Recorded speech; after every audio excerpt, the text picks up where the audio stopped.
Le cacao fait de l'Afrique le plus grand producteur mondial. Sur les 70% de cacao exporté, l'Afrique ne tire que 3% du bénéfice généré par le marché du chocolat, un véritable paradoxe. Selon les chiffres de l'ICO, International Cocoa Organization ou encore l'Organisation mondiale du cacao, l'industrie chocolatière mondiale génère 100 milliards de dollars. Les pays producteurs ne captent que 6% de cette manne, tandis que les paysans producteurs directs de fèves ne profitent que de 2% de cette manne. Il est plus que jamais urgent aujourd'hui d'inverser cette tendance. L'Afrique doit avoir le fric de son cacao vendu.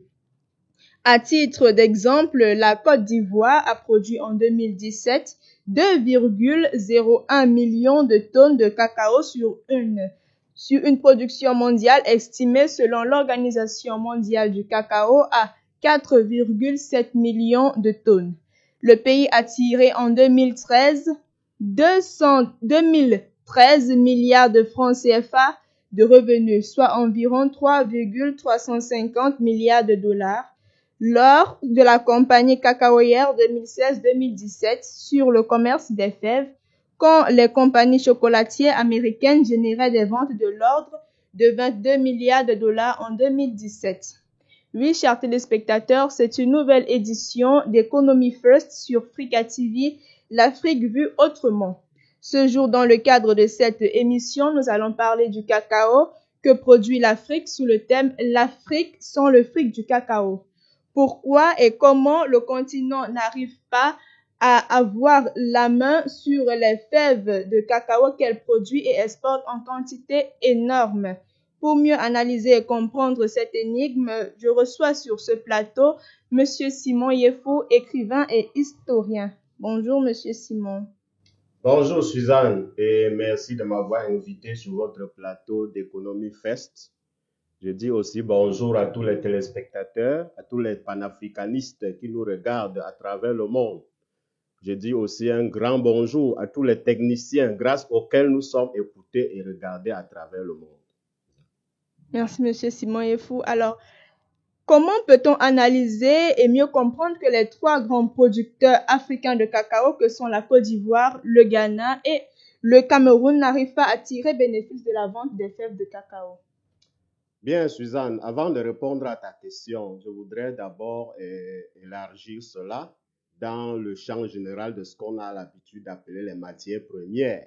Je rappelle à tous les téléspectateurs que les pays les plus riches du monde sont aussi les pays les plus industrialisés. Et pour s'industrialiser, on a besoin des matières premières, des sources d'énergie, des capitaux et aussi du savoir-faire. Le continent africain est extrêmement riche en matières premières et en sources d'énergie. Malheureusement, dans la hiérarchie industrielle mondiale, on ne trouve aucun pays africain. Cela veut dire qu'il y a un grand problème. Et c'est comme si l'Afrique est maudite avec ses matières premières et ses sources d'énergie. Mais nous allons voir qu'il ne s'agit pas d'un problème de malédiction. Il s'agit juste de la poursuite de l'héritage colonial, parce que le système économique qui est en vigueur jusqu'à nos jours est celui qui a été mis en place par les colonisateurs européens au 19e siècle, dans le cadre de ce qu'on a appelé la division internationale du travail, qui demandait à ce que les pays colonisés d'Afrique, d'Amérique du Sud et d'Asie continuent de produire les matières premières pour que les puissances colonisatrices les transforment et les fassent consommer. C'est ce système qui est encore en vigueur jusqu'à nos jours. Et pour répondre à la question que vous venez de poser, je parlerai, c'est-à-dire on a abouti à cette situation parce qu'on appelle la loi implacable du marché, avec ce qu'on appelle la détérioration continue des termes de l'échange, puisque chaque jour, presque chaque heure, les prix des matières premières ne cessent de baisser, alors que les prix des produits manufacturés issus de ces matières premières ne cesse d'augmenter. C'est pour cela que l'Afrique va continuer, c'est-à-dire si la situation ne change pas, à travailler pour les autres. C'est-à-dire, c'est vous qui produisez, c'est vous qui gaspillez toutes les énergies possibles pour produire, et ce sont les autres qui profitent des fruits de ce travail acharné. Donc, on a un système injuste, et aussi le fait que les prix de ces produits ne sont pas fixés par nous, par les producteurs, c'est les bourses. Généralement, il y a deux grandes bourses mondiales où sont fixés les prix du cacao. C'est la bourse de Londres, c'est la bourse de New York. Et dans ces bourses-là, les Africains n'ont pas de voix. C'est-à-dire, généralement, c'est au sortir des réunions de ces bourses qu'on les informe sur les cours du cacao, du café ou bien des autres matières premières. Donc, Suzanne, il faut donc retenir que cette situation est due à la poursuite du système qui a été mis en place par la colonisation, qui n'a pas beaucoup changé avec les indépendances, qui continue jusqu'à nos jours avec cette injustice implacable qui règne sur le commerce mondial ou bien sur les échanges mondiaux. Oui, c'est ce qu'on peut comprendre. Maintenant, comment peut-on être le plus grand fournisseur de la matière première pour la fabrication du chocolat, qui est le cacao, et ne gagner que 3% du bénéfice généré par le marché du chocolat? Bien, Suzanne, c'est véritablement incompréhensible. C'est-à-dire, c'est une situation qui ne devrait pas être. C'est-à-dire, c'est incompréhensible, et cela est dû à la mauvaise foi des consommateurs qui sont au nord, qui sont les pays riches. C'est eux qui consomment ce cacao, c'est eux qui le transforment, c'est eux qui sont les grands consommateurs. Et aussi, il y a la complaisance. Donc, il y a d'abord cette incompréhension, il y a la complaisance par rapport aux pays producteurs qui n'arrivent pas à s'entendre. Et je voudrais relever, puisque vous parlez de la Côte d'Ivoire, un combat presque solitaire que le président Houphouët-Boigny avait eu à mener pratiquement seul dans les années 1980. Il avait commencé en 1980 par tenter de créer ce qu'on appelle l'OPEP du cacao, c'est-à-dire regrouper tous les pays producteurs de cacao en un véritable cartel, comme les pays producteurs de pétrole, qui aurait pu permettre d'imposer les prix du cacao aux acheteurs. Malheureusement, les autres pays n'ont pas suivi et le pauvre Houphouët-Boigny a dû se résoudre à ne pas créer cela. Et il est revenu encore à la charge entre 1987 et 1988, faute d'avoir pu s'entendre avec les autres États producteurs africains que sont le Ghana, le Nigeria, le Cameroun. Il a essayé de tenter seul d'imposer un embargo sur le cacao aux acheteurs en refusant pendant pratiquement 16 mois de vendre le moindre kilogramme de cacao ivoirien.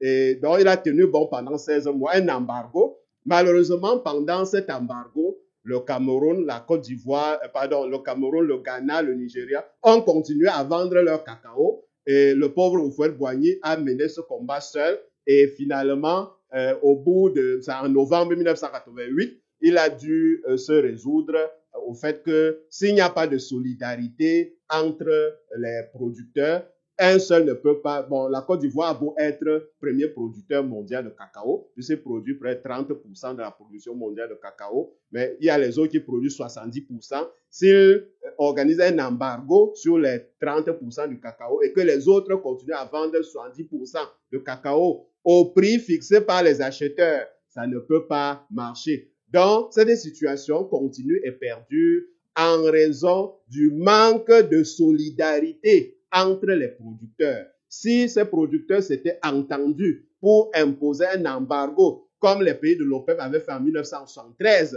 je vous rappelle qu'en 1973, quand les pays de l'OPEP ont créé, c'est-à-dire que les pays arabes producteurs de pétrole ont créé l'OPEP et ont organisé un embargo sur le pétrole à destination des pays occidentaux, les prix du pétrole se sont multipliés par 10 en l'espace de quelques mois. Malheureusement, ça n'a pas marché avec le cacao.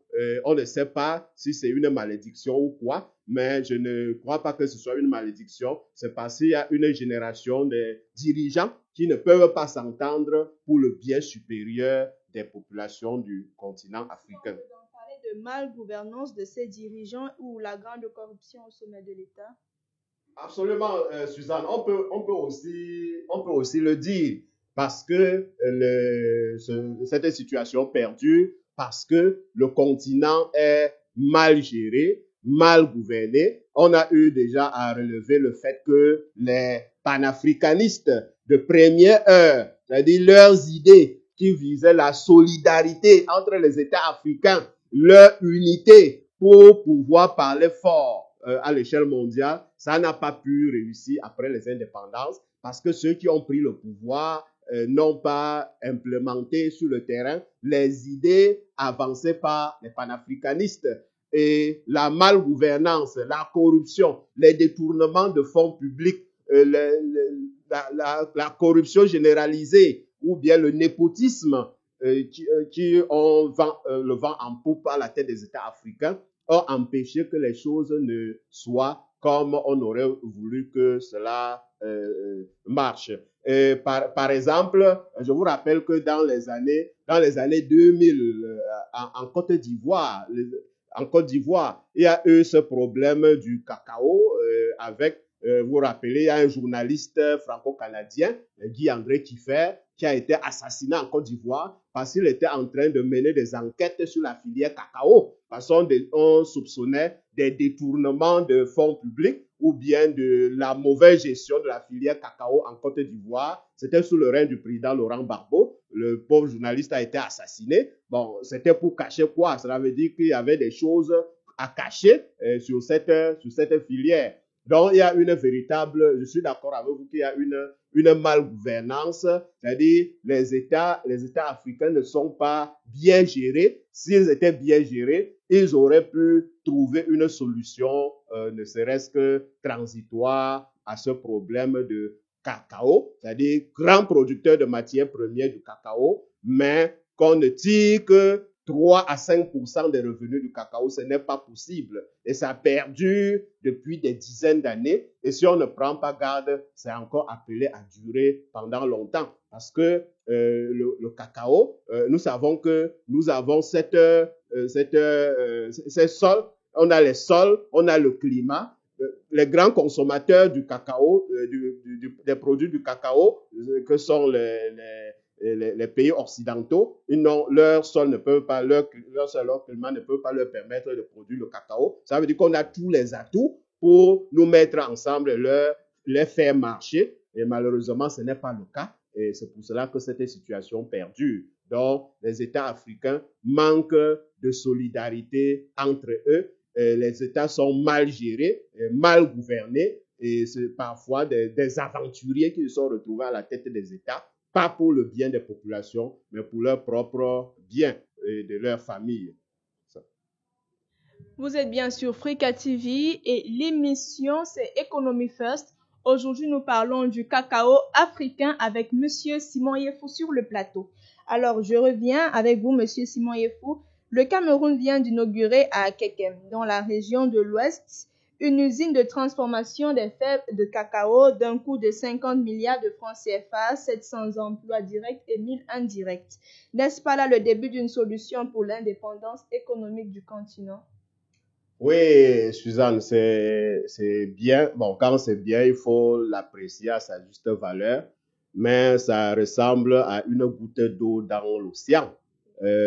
Parce que le Cameroun, je vous rappelle, le Cameroun est le 5e producteur mondial de cacao, derrière la Côte d'Ivoire qui est numéro 1, le Ghana, l'Indonésie, le Nigeria. Et le Cameroun produit 275 000 tonnes de cacao. Bon, je n'ai pas encore connaissance de la quantité qui va être transformée par l'usine de Kekem. C'est une très belle initiative qu'il faille encourager. Si des initiatives pareilles s'étaient multipliées sur le continent, peut-être il y a longtemps qu'on aurait réussi à tenir tête au rouleau compresseur des pays occidentaux qui ne veulent pas du bien de ce continent. Peut-être sur le plan national, il y avait déjà une entreprise, Chococam, qui transformait déjà une partie du cacao, mais je crois que c'est une infime partie de ce cacao, même avec l'usine de Kekem, je ne crois pas que ça puisse être une grande quantité de la production camerounaise de cacao. Mais le problème qui va survenir maintenant, ce seront, puisque je parlais tout à l'heure des pays industrialisés qui sont les pays les plus riches du monde, mais quand vous produisez industriellement, il y a le problème des débouchés. Bon, on va vendre cet produit. Est-ce que le marché est déjà ciblé? Je vous rappelle que le cacao qui est issu du cacaoyer, c'est même pas une plante africaine. Ce cacao a été apporté au continent africain pendant la colonisation. C'est une plante originaire d'Amérique du Sud qui avait été découverte par les Européens après ce qu'on a appelé la découverte de l'Amérique, réalisée en 1492 par le Génois Christophe Colomb. Les Européens ont découvert le cacaoyer qui était cultivé dans ce continent depuis 2000 ans avant Jésus-Christ. Quand ils se sont rendus compte que c'est quelque chose de très intéressant, ils ont lancé les cultures, puis c'est eux les grands consommateurs. Bien sûr, les latino-américains, dans l'Amérique précolombienne, ils consommaient du cacao, mais à une échelle très réduite. Donc, les Européens, quand ils se sont rendus compte que c'est un bon produit, ils ont lancé la culture. Et quand ils ont commencé à coloniser le continent africain, ils ont également lancé la culture du cacao sur ce continent, sur le continent africain. Cela veut dire que les grands consommateurs du cacao, les produits du cacao que sont le chocolat, le beurre de cacao, sont au nord, c'est-à-dire les pays occidentaux. Il n'y a pas véritablement de culture de consommation des produits issus du cacao sur le continent africain. Cela veut dire que l'usine de Kekem, quand elle va produire, bon, il faut s'assurer des débouchés, c'est-à-dire où est-ce qu'on va vendre la production, d'où la nécessité de lancer c'est-à-dire le marketing, c'est-à-dire étudier, bon, j'espère qu'ils ont bien étudié le marché national et même le marché international, parce que pour que l'usine fonctionne à plein régime, elle ne doit pas seulement compter sur le marché national. Donc, il y a le marché national, il y a le marché sous-régional d'Afrique centrale, la CEMA, il y a le marché international pour que cette usine puisse être rentable et continuer et pouvoir tenir tête un jour ou bien concurrencer avec les géants occidentaux de l'industrie du chocolat, que sont Nestlé et autres. Vous voyez, donc il est question c'est-à-dire d'implémenter ce projet, c'est très intéressant et c'est une bonne initiative qu'il faille encourager, mais il faut que ça ne se limite pas seulement là-bas, parce que le marché du cacao, c'est un marché de plusieurs centaines de milliards qui profite seulement aux pays industrialisés, alors que la production, c'est exclusivement en Afrique, en Amérique latine et en Asie. Donc, d'où vient-il que les producteurs d'une matière première ne tirent que 3 à 5% du revenu? C'est inadmissible. Ça ne doit pas continuer. Il est question de prendre véritablement conscience de cette situation qui a trop duré. Et si on ne prend pas garde, elle est encore appelée à durer pendant une certaine période. Alors, juste 50 milliards de francs CFA pour un tel projet. Qu'est-ce qui empêche réellement les pays producteurs africains de cacao de multiplier de pareils exemples pour barrer la route aux multinationales? Bien, Suzanne, je vais revenir sur ce que je disais tout à l'heure, c'est-à-dire la volonté politique, c'est-à-dire pour se lancer dans l'industrialisation, dans l'industrie du cacao, l'industrie du chocolat, c'est-à-dire des produits dérivés du cacao. La matière première est déjà là, parce que je dis tout à l'heure que le point de départ de l'industrie, c'est les matières premières. Vous avez beau, les Occidentaux disent ils ont les capitaux, ils ont les machines. Si vous avez les capitaux, les machines, le savoir-faire, si vous n'avez pas la matière première, rien ne peut marcher. Nous avons les sources d'énergie, le pétrole. L'Afrique est grand producteur mondial de pétrole. Le pétrole qui est la source d'énergie. indispensables pour faire tourner les usines. Cela veut dire que notre continent a presque tout pour démarrer une activité industrielle intense autour de cette matière première que les Ivoiriens appellent l'or brun. C'est de l'or brun parce que c'est le premier produit d'exportation de ce pays et malheureusement qui ne lui permet pas d'avancer, de devenir un pays riche. J'ai dit que les pays les plus riches du monde sont les pays les plus industrialisés. Et généralement, ces pays industrialisés ne produisent pas les matières premières qui sont la base de cette industrialisation. C'est incompréhensible. Il appartient aux dirigeants du continent et à ceux des autres continents, de l'Amérique du Sud et de l'Asie, qui produisent aussi du cacao, de s'entendre entre eux. Et il faut une volonté politique, parce que parfois, ce ne sont pas les capitaux qui manquent. Donc, il faut juste la volonté politique et même le problème de savoir-faire. On a des ingénieurs agronomes qu'on forme par centaines chaque année dans les universités du continent qui sont là pour pouvoir assurer une véritable transition. C'est-à-dire, il est temps, à un moment donné, de dire que ça a assez duré, ou bien que ça a trop duré, et que le temps est venu de changer cette situation pour que, enfin, les pays producteurs tirent des bénéfices véritables de leur production. Et je rappelle encore que ici en Afrique, sur le continent africain, on n'a pas de plantation industrielle de cacao. Ce sont les paysans, les pauvres paysans qui dépensent leur énergie leur énergie avec parfois toute leur famille pour produire ce cacao. Et tout à l'heure, j'ai parlé de l'embargo que le président Houphouët-Boigny de Côte d'Ivoire avait voulu imposer aux multinationales du chocolat ou bien du cacao. L'une des grandes raisons était que ces multinationales voulaient appauvrir davantage les pauvres paysans africains en même temps qu'ils finançaient de grandes plantations industrielles de cacao en Asie du Sud-Est. Vous voyez, c'est-à-dire jusqu'où peut aller l'injustice. Donc, les pauvres paysans africains qui dépensent toute leur énergie pour produire du cacao et à la fin, cette énergie n'est pas du tout récompensée. C'est-à-dire, cette énergie n'est pas récompensée et pendant ce temps, les multinationales, pour davantage les sanctionner, alors qu'ils n'ont rien fait, allaient en Asie du Sud-Est pour financer des grandes plantations agro-industrielles de cacao. Puis ça, en Afrique, en Asie du Sud-Est, dans des pays comme l'Indonésie, on a des plantations industrielles où on cultive le cacaoyer, alors qu'en Afrique, généralement, c'est des plantations. Ici, au Cameroun, il n'y a pas de plantation industrielle, c'est des paysans. Et généralement, dans ces plantations, le travail est souvent très difficile. Avec le travail des enfants, il y avait un moment où il y avait un scandale autour du travail des enfants, des petits-enfants qu'on exploitait sauvagement dans les plantations de cacao. C'est-à-dire, c'était un travail quasi, c'est-à-dire, c'était devenu comme de l'esclavage. Or, finalement, on se rend compte que toutes ces énergies dépensées ne sont pas récompensées à la fin, puisque ce sont finalement les consommateurs ou bien les transformateurs de cacao qui tirent l'essentiel des bénéfices de cette production, alors que les producteurs n'ont parfois que leurs yeux pour pleurer, c'est-à-dire leurs énergies qu'ils ont dépensées ne sont pas récompensées à la fin. Suzanne.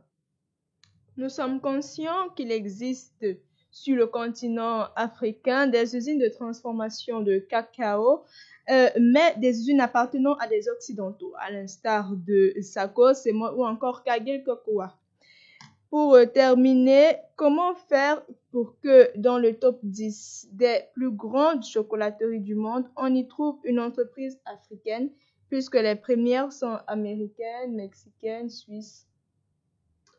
Bien, il faut, la première condition, c'est un changement radical dans les rapports économiques mondiaux qui sont totalement injustes parce que on peut dire que à propos de cette industrie de chocolat ou bien l'industrie du cacao, l'Afrique qui produit l'essentiel, vous avez parlé de 70% de la production mondiale de cacao.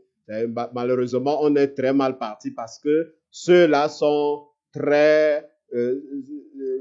les entreprises que vous avez citées, les multinationales que vous avez citées, sont des géants et n'entendent pas céder leur hégémonie à qui que ce soit. Donc, il est question d'une lutte implacable que les producteurs de cacao doivent mener. C'est-à-dire, ils ne doivent pas se croiser les bras et attendre que le bon Dieu vienne les sauver. Parce que tant qu'ils ne vont pas agir, les consommateurs de cacao, bien les pays industrialisés, vont continuer sur ce système-là. Parce que ce ne sont pas les enfants de cœur. Ils ne sont pas là pour faire du bien, mais pour tirer les profits les plus énormes possibles, quitte à exploiter sauvagement la main-d'œuvre africaine, quitte à exploiter sauvagement les Africains.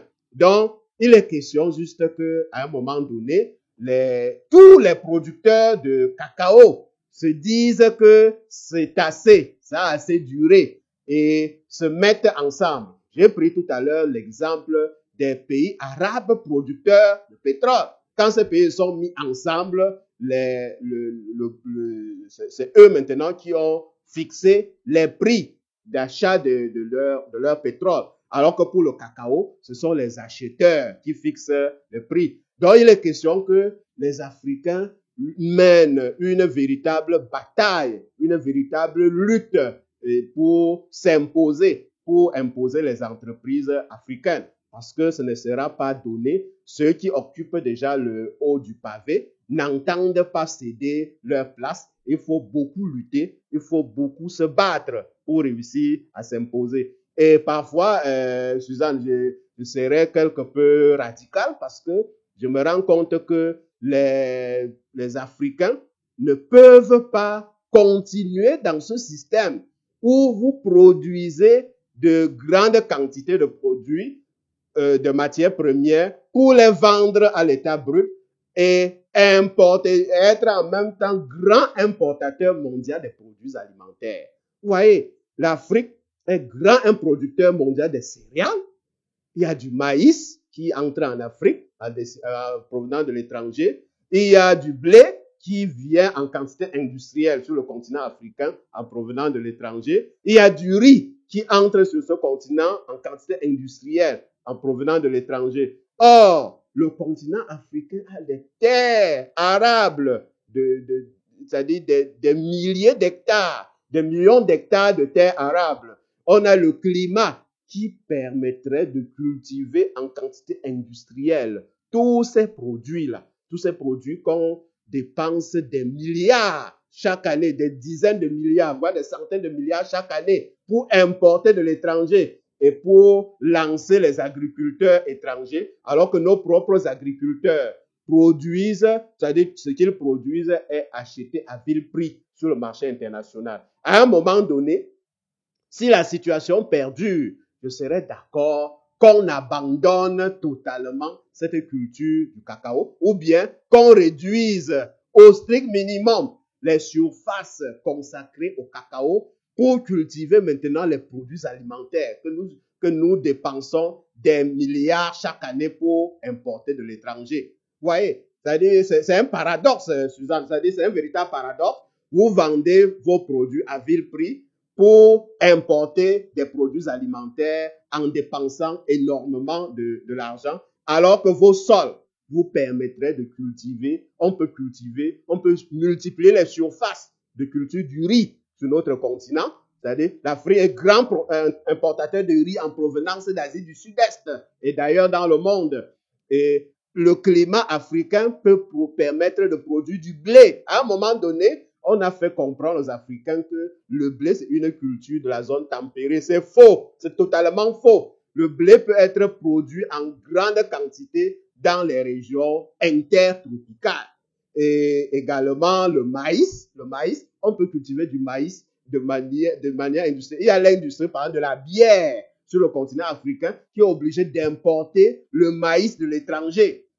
Parfois de maïs génétiquement modifié. Vous voyez, alors qu'on a des sols qui auraient permis de cultiver cela.